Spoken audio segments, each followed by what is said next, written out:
Et si on racontait l'histoire d'un pays, non pas à travers des dates ou des batailles, mais à travers 54 objets? C'est le pari un peu fou d'un collectif de citoyens algériens. Ils ont voulu retracer des millions d'années d'histoire, de la préhistoire jusqu'à aujourd'hui. Allez, on plonge dans cette incroyable chasse au trésor. Pour commencer ce périple, voilà une question qui peut sembler un peu étrange, non? On s'attendrait peut-être à un lieu de tournage, mais la réponse est beaucoup plus subtile et bien plus précieuse. En fait, elle est cachée là, sous nos yeux, dans un des films les plus connus de la saga. Et la voilà, la réponse. Ce fameux bijou, le nœud d'amour algérien, est une authentique création des marins algériens du XVIIIe siècle. Ça montre parfaitement comment l'histoire peut se cacher dans les endroits les plus inattendus, et ça lance parfaitement le thème de notre chasse au trésor. Mais alors, pourquoi avoir créé cette collection si particulière? Ce n'est pas juste une lubie d'historien, non. C'est né d'un sentiment beaucoup plus fort, un véritable sentiment d'urgence. Ce qui est vraiment puissant dans cette phrase, c'est l'émotion brute. La peur de voir son patrimoine, son héritage, disparaître ou être récupéré par d'autres. C'est cette gifle, cette prise de conscience douloureuse qui a servi de véritable détonateur au projet. Alors, qui sont les gens derrière tout ça? Il s'agit de Jazair Hope. Et attention, ce n'est pas une institution gouvernementale ou un musée, non. C'est un groupe de passionnés, de citoyens qui ont décidé de prendre les choses en main. Ils se voient eux-mêmes comme des gardiens, des sentinelles, qui veillent sur l'histoire de leur pays. Du coup, face à cette inquiétude, leur réponse a été incroyablement créative et positive. Plutôt que de se lamenter, ils ont lancé cette initiative pour rassembler les pièces d'un immense puzzle et montrer à tout le monde la richesse incroyable de ce patrimoine. Et quel voyage! La collection est juste stupéfiante, par sa diversité et l'immense période qu'elle couvre. Regardons quelques exemples, ça vaut le détour. Cette frise, elle donne le vertige, non? On part de la préhistoire, avec des fossiles humains parmi les plus anciens de l'humanité, on passe à l'Antiquité et à l'un des plus anciens centres de savoir au monde, puis on fait un bond jusqu'à l'art moderne, qui a inspiré Picasso lui-même, rien que ça, avant de finir sur une merveille d'aujourd'hui. C'est immense. Et ça, ce n'est qu'un petit avant-goût. Chaque objet cache une histoire dingue. Une sculpture antique qui disparaît et réapparaît comme par magie. Les chiffres qu'on utilise tous les jours, qui ont transité par l'Algérie avant d'arriver en Europe.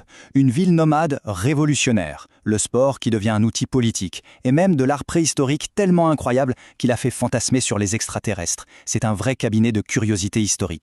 Mais en fait, ce projet est bien plus qu'une simple collection d'objets fascinants. Cette démarche est profondément politique et significative. C'est une manière complètement différente de raconter l'histoire. Ce tableau, il résume tout. On passe d'une histoire souvent racontée par d'autres, de l'extérieur, à une histoire racontée par soi-même, de l'intérieur. Avec cette initiative, le centre de gravité se déplace. L'héritage culturel n'est plus juste une affaire de spécialistes. Il est repris en main par les citoyens, par des gens qui veulent définir leur propre identité à travers des choses qui leur parlent. Et ce n'est pas une simple vue de l'esprit. Cette citation d'un professeur le dit très bien. Ce projet est un acte d'affirmation.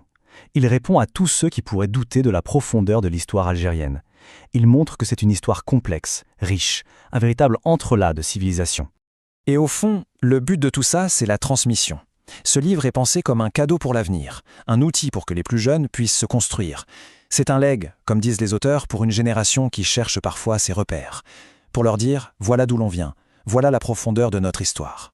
Mais l'aventure ne s'arrête pas là. Juste au moment où l'on pense être arrivé au bout du chemin, les créateurs du projet nous ont réservé une dernière surprise, une sorte de pirouette finale. Le chiffre 54, il n'a évidemment pas été choisi au hasard, il est au cœur du titre, au cœur du projet, et il est chargé d'un symbolisme extrêmement fort dans l'histoire moderne du pays. Et voilà la clé. Le 1er novembre 1954, c'est le début de la guerre de libération nationale. Ce chiffre ancre donc toute cette histoire millénaire, de la préhistoire jusqu'à nos jours, dans le moment fondateur de l'Algérie contemporaine. C'est un hommage vraiment puissant. Et c'est là que le mystère commence.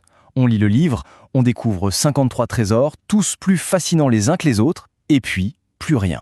Il en manque un. Mais où est donc passé ce fameux 54e objet? La réponse est tout simplement brillante. Le 54e objet, en fait, il n'existe pas dans le livre. C'est une page blanche, un défi, une invitation. Les auteurs nous disent en quelque sorte « Voilà ce qu'on a trouvé. Maintenant, c'est à votre tour. » L'histoire n'est pas figée dans un livre, elle est vivante. La chasse au trésor continue et tout le monde peut y participer.